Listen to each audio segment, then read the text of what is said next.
Bueno, entonces vamos a estar haciendo un breve repaso de todo lo que estuvimos dando hasta el momento, empezando por los conceptos básicos que habíamos hablado, que primeramente el comercio es el intercambio de bienes y servicios. Puede ser, por ejemplo, entre una persona física con una persona física, o una persona física, una persona jurídica, o una persona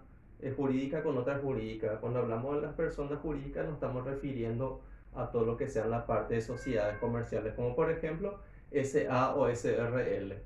Si hablamos de personas físicas, estamos hablando de empresas unipersonales generalmente. Bueno, entonces siguiendo un poco con los conceptos básicos, está lo que atañe a lo que es nuestra carrera, que es el comercio internacional, intercambio de bienes y servicios entre dos países. Y acordando previamente un medio de pago que es la divisa. ¿Qué es la divisa? Es moneda extranjera.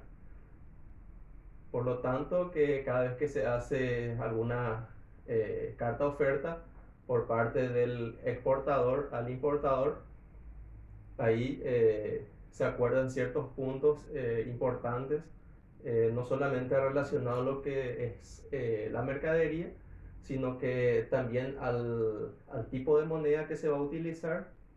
el Incoterm, por sobre todo que es en este caso la condición de venta,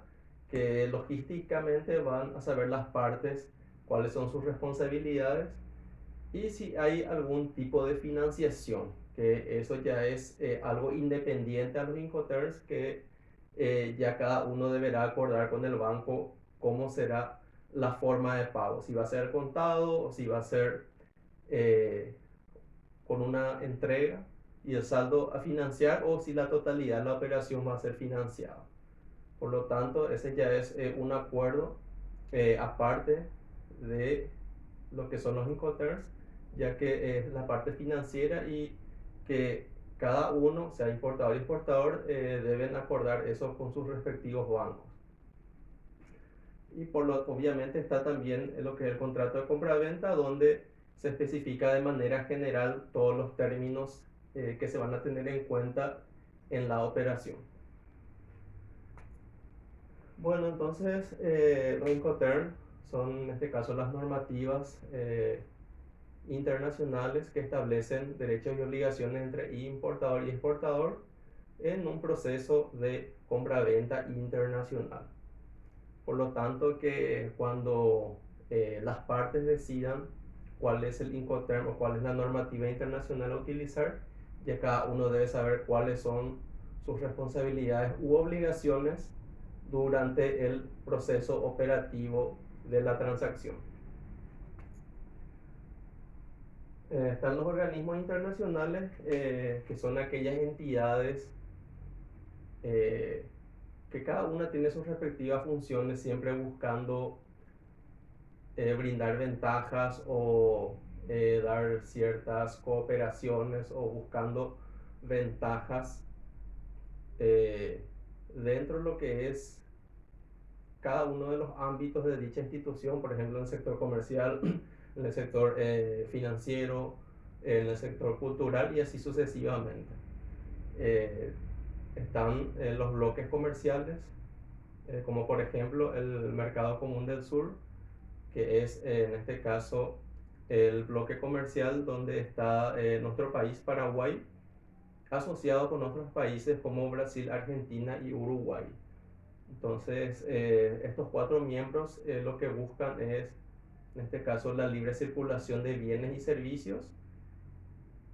También en el aspecto aduanero, lo que es el arancel cero y otras ventajas también que permite lo que simboliza un mercado común. Tenemos lo que son los costos de importación, que es conjunto de cargas económicas generadas desde donde se origina la mercancía hasta llegar a su destino. Entonces, el importador, cuando realiza una adquisición, entonces la sumatoria de lo que es el valor de la mercancía en origen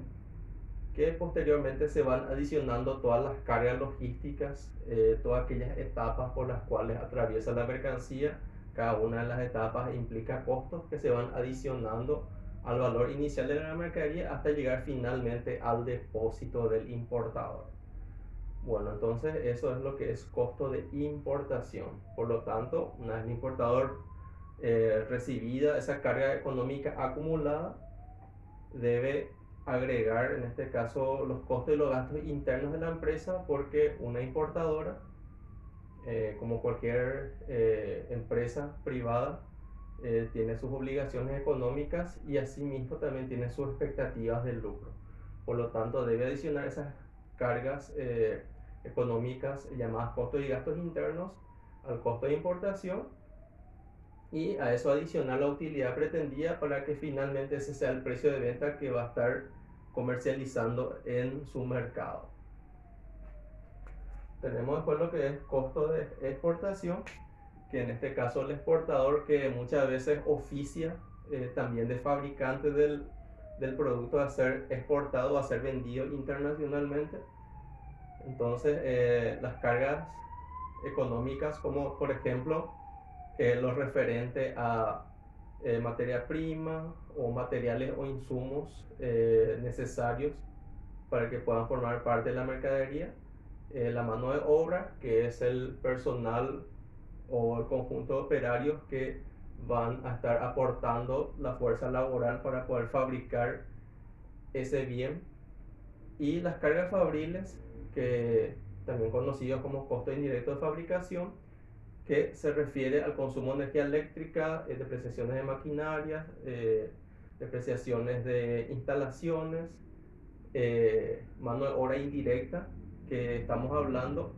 de una fuerza laboral que no forma parte de lo que es el trabajo obrero de la empresa, sino que vamos a suponer que una maquinaria necesita alguna asistencia técnica y no hay, en este caso, el personal capacitado dentro de la empresa para poder reparar esa maquinaria. Por lo tanto, se contrata a un equipo especializado de profesionales o de técnicos para que venga a realizar la asistencia técnica correspondiente, y eso obviamente tiene su costo, y por lo tanto eso es forma parte de la mano de obra indirecta, que al mismo tiempo es un componente de lo que son los costos indirectos de fabricación o las cargas fabriles. Y al igual que la importadora, o que una empresa importadora, también una empresa exportadora tiene sus expectativas de lucro, que entonces a todo lo mencionado se le tiene que agregar los gastos, sean administrativos, comerciales y financieros, y a eso adicionarle entonces el margen de utilidad que pretende por la venta internacional de esa mercadería. Ahí entonces vamos a tener un precio ex-work o XW.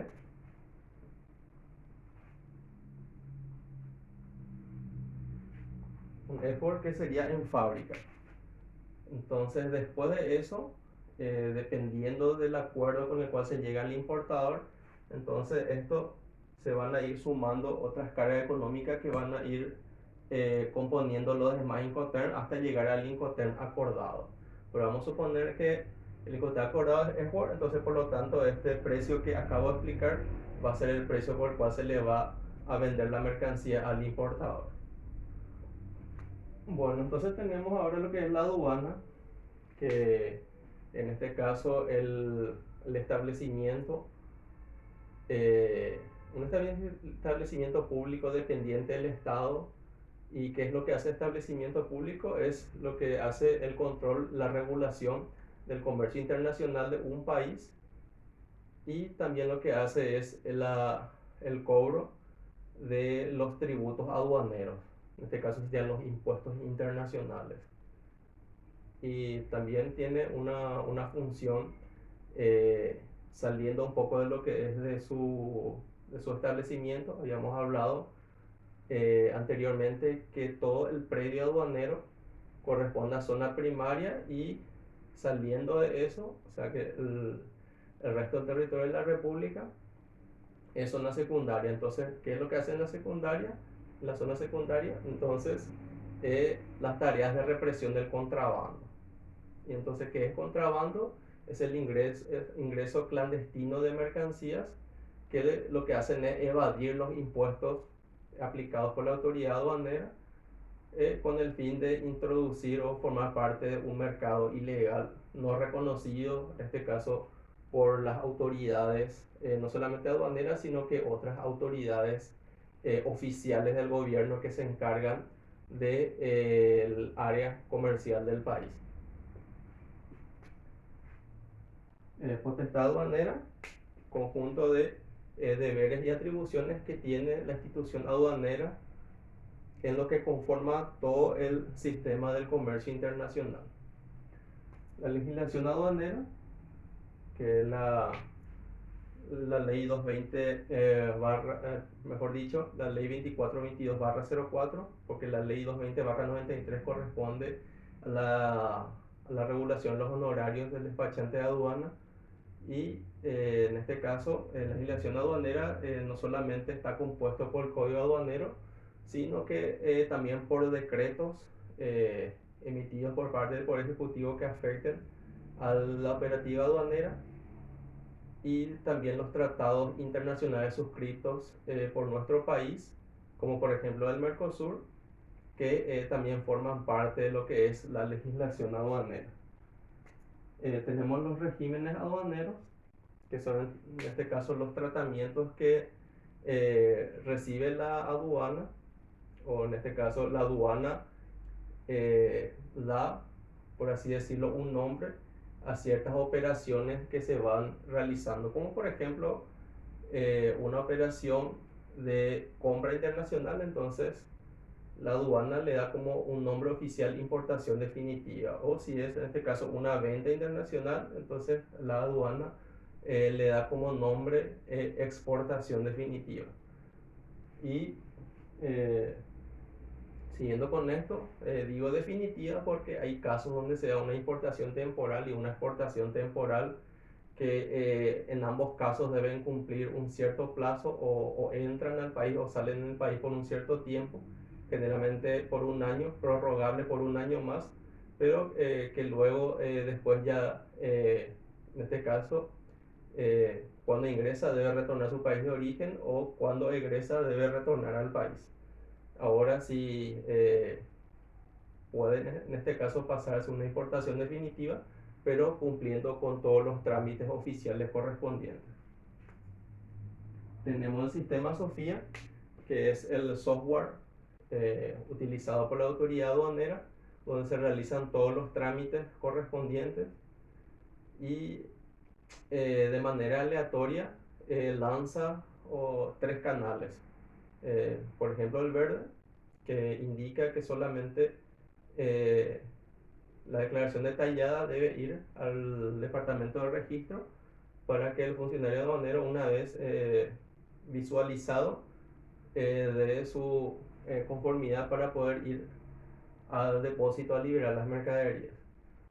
Si va, por ejemplo, al canal naranja, ahí aparte de ir registro debe ir por el departamento de vistoría para realizar el análisis documental de la declaración detallada. Y si va al canal rojo, aparte de lo mencionado, debe ir por el departamento de valoración para hacer un análisis del valor de la mercadería comparado con el valor del mercado, a ver si es que no hay algún tipo de defraudación en cuanto a la medición del valor. Y va posteriormente a control físico, de manera aleatoria también, con el fin de detectar de que no haya algún tipo de fraude en contra de la aduana. Entonces, una vez cumplido todo eso, ahí se procede a la liberación de las mercaderías. Tributo aduanero, en este caso es el conjunto de los elementos que forman parte de todo lo que percibe la aduana. Estamos hablando del arancel, que con un acuerdo de Mercosur es cero. Estamos hablando del servicio de valoración, de las tasas portuarias, reposición consular INDI, y también el IVA, que en este caso la aduana oficia de agente de retención, y todo lo que corresponde al IVA, o también en algunos productos está el impuesto selectivo al consumo, que forma como, o en este caso actúa como agente de retención la aduana, que posteriormente lo remite o lo rinde a la Subsecretaría de Estado de Tributación, la SED, que es el organismo o la institución encargada de la percepción de los impuestos a nivel local. Y la ley 220/93, que es de los honorarios despachantes de aduana, que se habrán fijado que hay una escala y dependiendo en este caso de la base imponible, el valor imponible, que ese mismo factor representa la base para el cálculo tanto del tributo aduanero como de los honorarios despachantes de aduana. Pero siguiendo con los honorarios despachantes de aduana, hay que ver entonces en cuál de las categorías recae en este caso la base imponible, que muchas veces o generalmente es el valor CIF o SIP, dependiendo del caso, transformado obviamente en moneda nacional, en guaraníes, y una vez obtenido ese valor en guaraníes hay que fijarse en cuál de los rangos recae para poder hacer la liquidación despachante de aduana, ver cuánto es el básico y cuánto es el adicional. Hay que en este caso prestar mucha atención en esos aspectos a fin de no realizar algún mal cálculo, y lo propio con el tributo aduanero en la forma del cálculo del IVA, que hay una fórmula para poder calcular esa parte, por lo tanto hay que seguir bien eso a fin de no realizar algún tipo de cálculo erróneo.